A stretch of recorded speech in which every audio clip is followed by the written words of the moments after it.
নমস্কার বন্ধুরা, দেখো আমি আজকে কচুর শাক করব।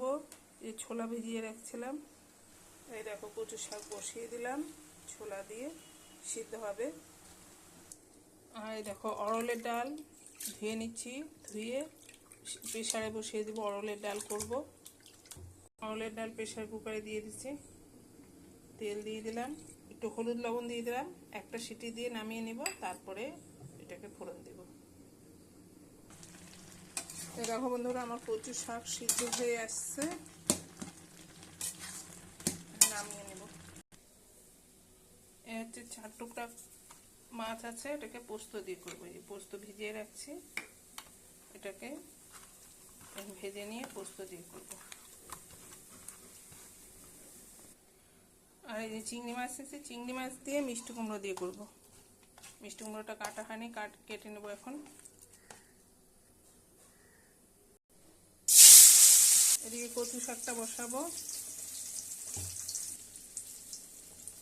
কচু শাকে তেজপাতা দিলাম, রসুন দিলাম, শুকনো লঙ্কা দিলাম, জিরে ফোড়ন দিলাম।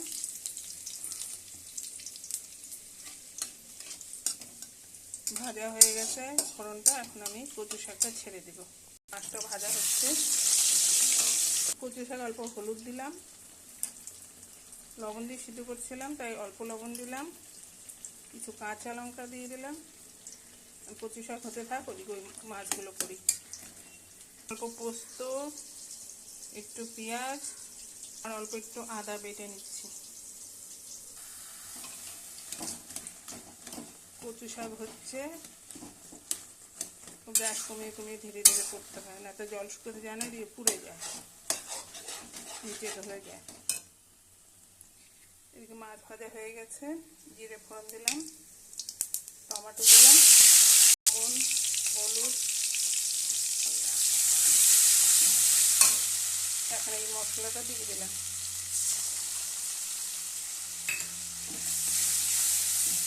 দেখো প্রেসার কুকারে ডালটা সিদ্ধ হয়ে গেছে, একটু পরে ফোড়ন দিব। মশলাটা ভাজা হয়ে গেছে, অল্প একটু দিয়ে দিলাম।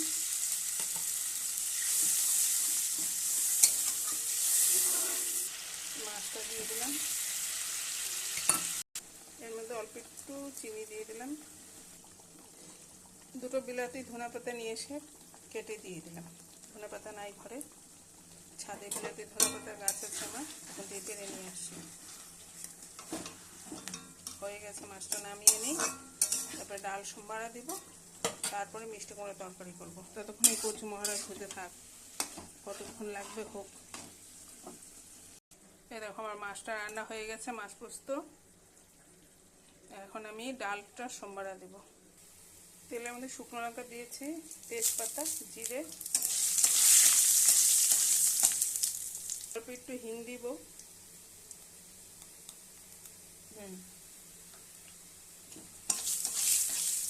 আর অল্প একটু আদা বেটে দিব, পরে দিব ওটা। ডালটা ঢেলে দিই, করা হয়ে গেছে। এখন অল্প আদা বেটে দিলাম, অল্প চিনি দিয়ে দিলাম।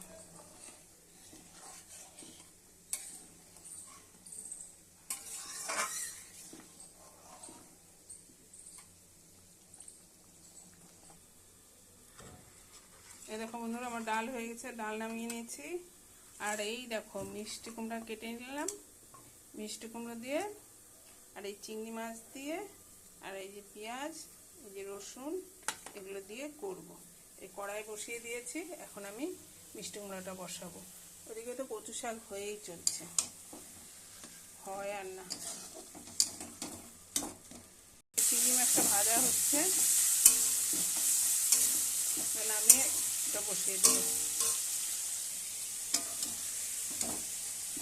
চিংড়ি মাছ ভাজা হয়ে গেছে, এতে কালো জিরা, রসুন, পেঁয়াজ, কাঁচা লঙ্কা,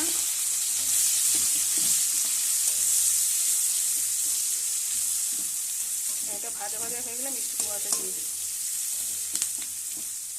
অল্প অল্প ভাজা হয়ে গেছে, মিষ্টি কুমড়ো দিয়ে দিলাম, লবণ দিলাম, হলুদ দিয়ে দিলাম, ধনে গুঁড়ো দিয়ে দিলাম, এটাকে ঢেকে দিলাম। গ্যাস কমিয়ে দিই, পরে আবার খুলে নাড়বো। দেখো বন্ধুরা, কচু শাক হয়ে এসছে। আমি এই যে চিনি দিয়ে দিলাম, তারপরে একটু পরে হয়ে যাবে, নামিয়ে নেব। দেখো বন্ধুরা, আমার কচু শাক হয়ে এসছে, এখন নামানোর পালা। তার আগে এই দেখো, এই গন্ধরাজ লেবুটা আমি এই মাথা আর ওই মাথা কেটে কচু শাকে দিয়ে দেবো। এতে কী হবে, কচু শাকের সুগন্ধ হবে।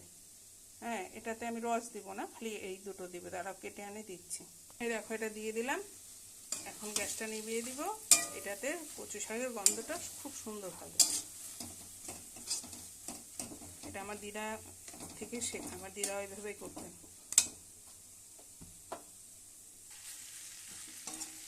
এরকম মিষ্টি কুমড়োটা ভাজা ভাজা হয়ে গেছে, মাছগুলো দিয়ে দিলাম।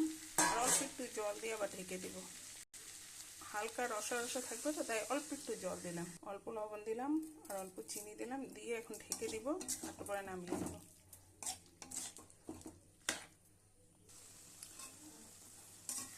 এই দেখো বন্ধুরা, আমার মিষ্টি কুমড়ার তরকারিও হয়ে গেছে।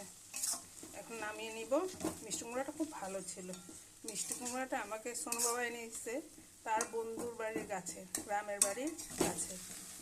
তা ভাবলাম তাজা মিষ্টি কুমড়া যখন আজকেই করে নিই। মিষ্টি কুমড়াটা খুব ভালো লাগবে খেতে। আমাদের ছোটো রানীর জন্য একটু সিদ্ধ দিয়ে দিচ্ছি, কারণ ছোটো রানী চিংড়ি মাছ খায় না। দেখো বন্ধুরা, আমার সব রান্না রেডি। এই মিষ্টি কুমড়ো, এই ডাল, এই কচু শাক আর এই মাছ। এখন ভাতও হয়ে গেছে, তারপরে খাওয়া দাওয়ার পালা। আজকে এখানে শেষ করলাম।